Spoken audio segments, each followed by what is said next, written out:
Pak Iwan, bahwa dari kebutuhan secara nasional, memang formasi yang ditetapkan di 2021 itu masih sangat jauh dari harapan. Karena itu tugas kami adalah mempelajari isu-isu apa yang barangkali perlu kita perbaiki di dalam proses rekrutmen 2022. Pertama, tadi formasi yang belum seperti yang diharapkan. Yang kedua adalah daerah-daerah 3T sama sekali itu tidak ada peminatnya. Jadi lebih dari 117.000 formasi di daerah 3T itu tidak ada pelamarnya. Berarti ini persoalan yang juga mesti kita selesaikan. Dan yang ketiga, kita walaupun sudah dilarang sejak tahun 2005, masih aja Pemda, quote and quote, nakal merekrut tenaga honorer, karena kebutuhannya ada di sana barangkali. Jadi kita tentu tidak bisa menutup mata dari kenyataan di lapangan bahwa ada guru-guru honorer kita yang sudah mengabdi sekian lama, dan tentu ini perlu kita carikan solusinya. Mengingat mandat dari PP 49, itu 2023 diharapkan tidak ada lagi tenaga honorer. Karena Undang-Undang ASN menyatakan ASN itu hanya ada PNS dan P3K. Jadi ini adalah isu-isu yang kami coba highlight yang mestinya kita selesaikan bersama. Dari tahun ke tahun sebetulnya diberikan kesempatan kepada tenaga honorer ini untuk ikut seleksi, tetapi selalu saja banyak yang tidak berhasil lulus seleksinya. Kemudian kita turunkan passing grade-nya dari waktu ke waktu. Dan passing grade itu sudah sangat rendah sekali. Akibatnya adalah bisa jadi kita akan mendapatkan tenaga guru yang kualitasnya makin lama makin rendah, hanya untuk mengakomodir bagaimana caranya tenaga honorer bisa lulus. Dan ini tentu perlu kita lihat dampak jangka panjangnya secara nasional. Karena itu kami mencoba mengusulkan perbaikan rencana rekrutmen 2022 terkait dengan hal ini, mudah-mudahan bisa menyelesaikan beberapa persoalan yang tadi kami highlight.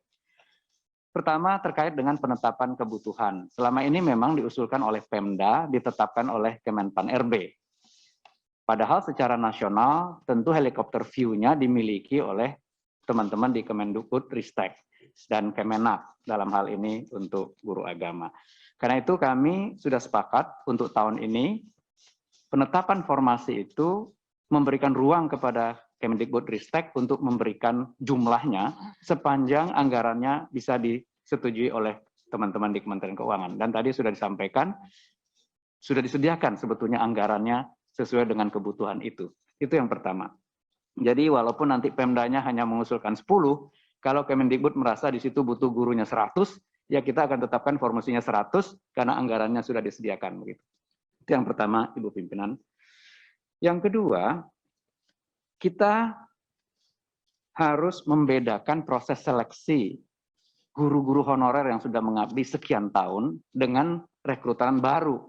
Jadi di mana-mana tentu kita melihat bahwa tenaga honorer ini sebetulnya kita bisa verifikasi apakah mereka bisa lanjut atau tidak. Karena selama ini kita juga bertanggung jawab untuk menyatakan mereka itu kinerjanya baik atau tidak. Tetapi ya, kita tidak bisa mencari ini salahnya siapa.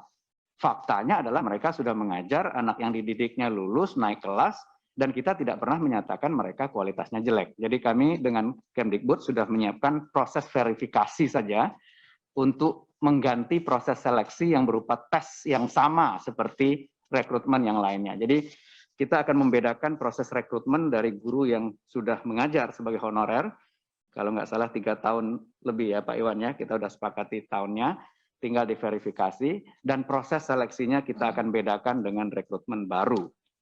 Itu pembahasan yang kami lakukan di Panselnas. Kemudian yang ketiga adalah, pada saat kita nanti membuka formasi untuk rekrutmen baru, itu kalau bisa tidak lagi langsung attach ke formasi sekolah dan guru tertentunya. Karena kita akan mengalokasikan penugasan lulusan-lulusan baru itu ke 3T. Kalau perlu justru lulusan-lulusan terbaiknya yang akan kita taruh di 3T tadi, agar kualitas guru kita di sana juga semakin baik.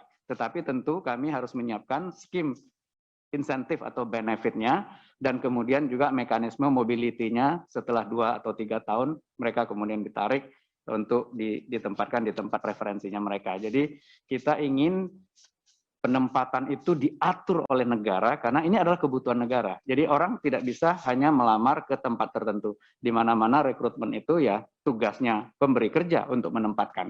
Tetapi khusus honorer kita prioritaskan adalah di sekolah induknya. Jadi kita bedakan proses rekrutmen antara honorer dengan rekrutmen baru. Kami kira itu 3 hal breakthrough yang kami sudah sedang diskusikan untuk kami siapkan draft Permenpan RB-nya, Ibu Pimpinan. Pertama tadi terkait penetapan kebutuhannya, tidak lagi hanya oleh Pemda, tetapi juga secara nasional ditetapkan kebutuhan. Kedua, proses rekrutmennya akan kami bedakan antara yang honorer dengan yang rekrutmen baru. Sehingga rekrutmen baru ini passing grade-nya bisa kita naikkan setinggi mungkin, dan bahkan lulusan-lulusan terbaiknya bisa kita tempatkan di daerah-daerah 3T.